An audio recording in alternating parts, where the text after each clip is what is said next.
Hi everybody, it's me, Jennifer Lopez. I'm so excited to be on Start Here, my absolute favorite show. Let's talk about my new album. Or we could talk about the dangers of deepfakes. They've gone from lookalikes that seem a bit off. This is a dangerous time. Trust in what is genuine and what is not. To scary good videos that have gone viral. We have now reached a state where the impersonations are extremely well done, extremely hard to detect. The technology behind deepfakes is getting smarter, while new apps are making it easier. The better deepfakes become, the harder it becomes to assess what is real and what is fake. And this is used to impersonate people into saying things they've never said or acting like they've never acted before. Probably the best way to explain it is to show you how we did it. So I'm here with Khaldoon, Start Here's graphics genius, and he's taken a video of me and a video of Jennifer Lopez. So I used a free software online called Deepfakes Lab. The first step is to turn your video into hundreds of images, basically the frames. And the second step is to separate the face from the images. So the software is pinning my eyes and my mouth to the center of the frame so that it's easier to align with JLo's face. And then we go to the step 3, which is the machine learning. I need to keep pressing P to update because it takes so much time. I just put the dye on the P and then put some weight on it and go grab coffee. And then we have the final step, basically is adjusting the skin tone and merging the two faces on the final result. The whole process actually took a few days, but making deepfakes is getting easier as the technology improves, and it's improving fast. So what can we do with it? Well, there are plenty of useful, creative, and harmless applications to all this deepfakery. This anti-malaria campaign had David Beckham speaking 9 languages. Malaria isn't just any disease. وما زالت تقتل طفلاً كل دقيقتين. This documentary used deepfakes to hide the real faces of LGBTQ people in Chechnya who were afraid to be identified. There are slightly weirder uses as well. The website MyHeritage reanimates photos of your dearly departed relatives, and some people find that comforting.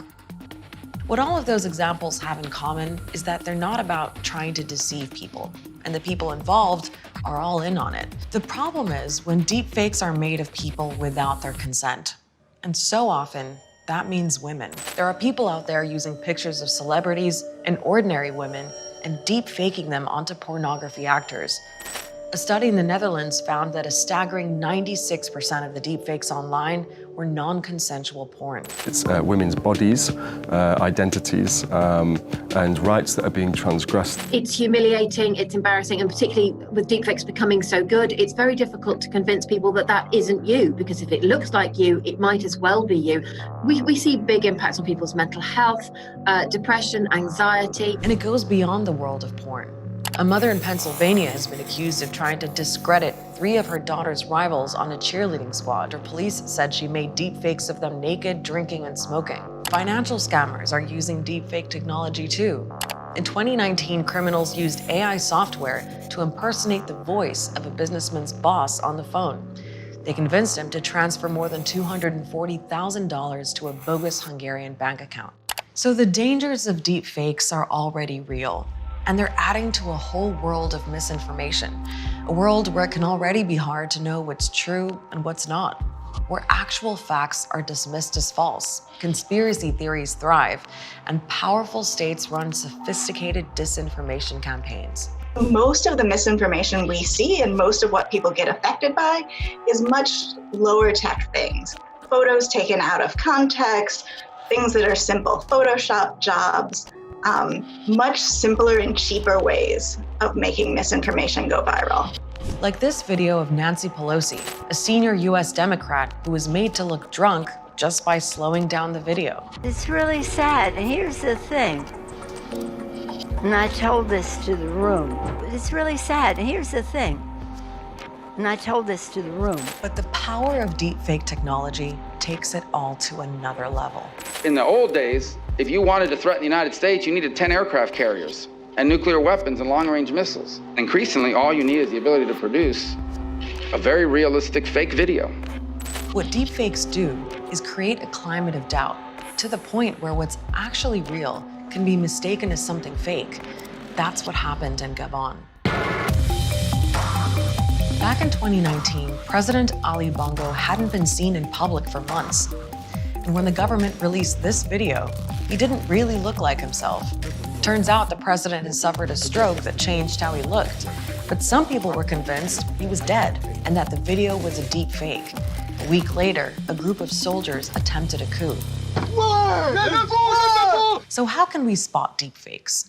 Well, there are some signs we can look for. There might be differences in resolution, or if you see ghosting around the face or blurring around the ears or hairline, chances are a computer made it.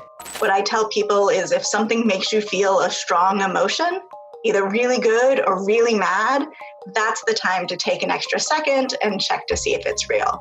But the reality is that as deepfakes get better, they'll get harder and harder to spot. Researchers at universities and companies like Microsoft and Facebook are working on automated software to find and flag them.